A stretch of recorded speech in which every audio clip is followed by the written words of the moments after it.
So, I hear from the Jewish media and their Gentile pawns screaming about this ISIS for weeks now to justify more slaughter and killing of my people back home. Do you think Arabs use acronyms? And when was the last time you ever saw Arabs using acronyms in anything they market or sell? Why would they use English acronyms when they are trying to appeal to constituents that mostly do not speak any English in Arab land? And how fitting that those acronyms are catchy, easy to remember, like ISIS, to be marketed to the blind sheep of the United States.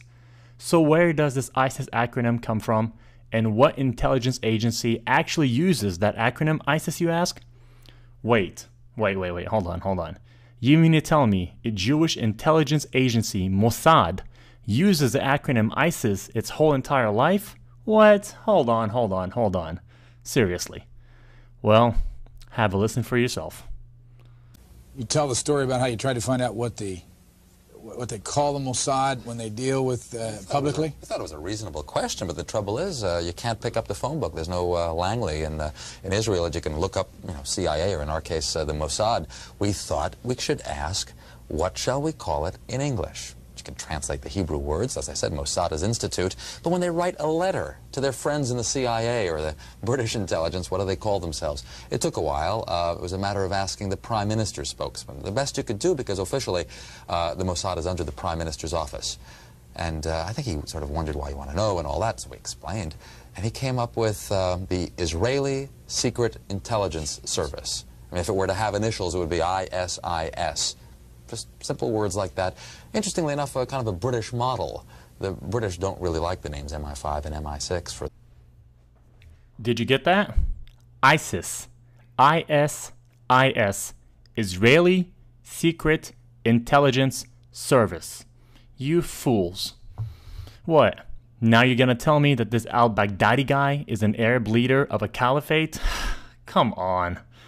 I'm sorry, but just sit down and shut your mouth, because you already know where I'm going to go with this.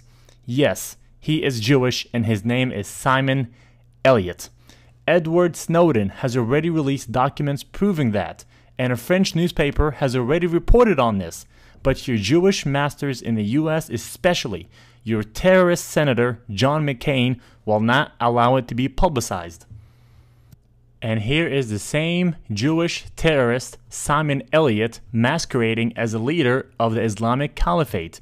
And here he is hanging out with your Senator John McCain, orchestrating and funding the new terrorist group. This is all nothing but a charade. And do not think for a minute this is just an isolated incident. They have been doing this for a long time.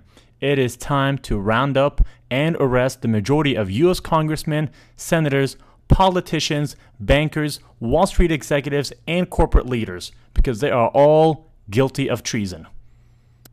And in this next clip, I will show how the majority of the quote-unquote Muslim terrorist leaders are actually Jewish and are masquerading as leaders of some sort of radical group only to sell you the propaganda right here in the media in the United States.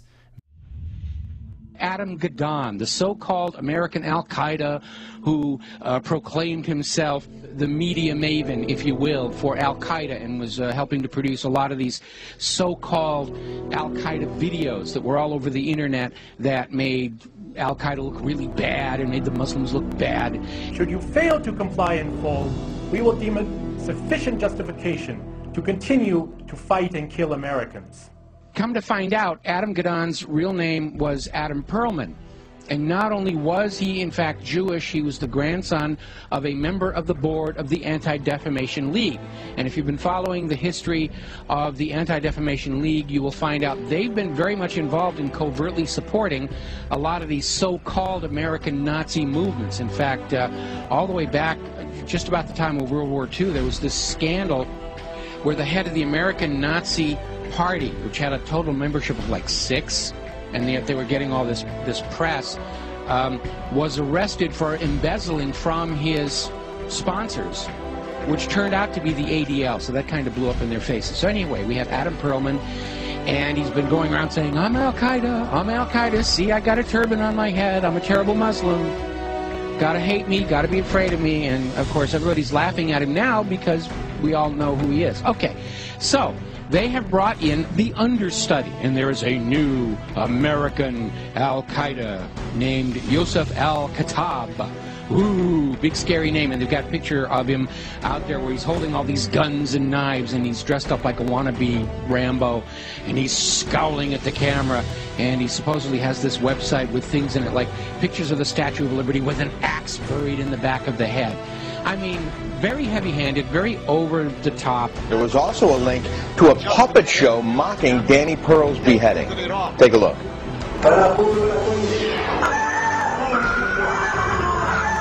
Oh, that's awful. You know, just looking more like a movie prop than anything else here. So, as it turns out, this is another fake. His real name is Joseph Cohen. He's a 39-year-old New York City taxi driver, as you mentioned. He called himself Yusuf al-Khattab, but he was born Joseph Cohen here in America. He is a Jew. And he is another manufactured front to try and convince Americans that Al-Qaeda is actually here in the United States. And this is why we've got to be doing this, doing surveillance on the American people and reading their email and listening to their phone calls and all this stuff, because you never know when we're going to get into a situation with the American Al-Qaeda. And it's all a front. It's a fake. He's up there. He's there to try and create an enemy that doesn't really exist, in order to justify the totalitarian treatment of the American people and to encourage us to go and attack them before they kill us. They're already here on the home front. We've got to go bomb those gosh darn Muslims, because they're infiltrating America, and they're ripping tags off of couch cushions, and they're causing global warming, and we've got to go and it's nonsense. It's all war propaganda. You guys need to listen to me very, very carefully, especially to the American audience. Your country is under attack, and it is not under attack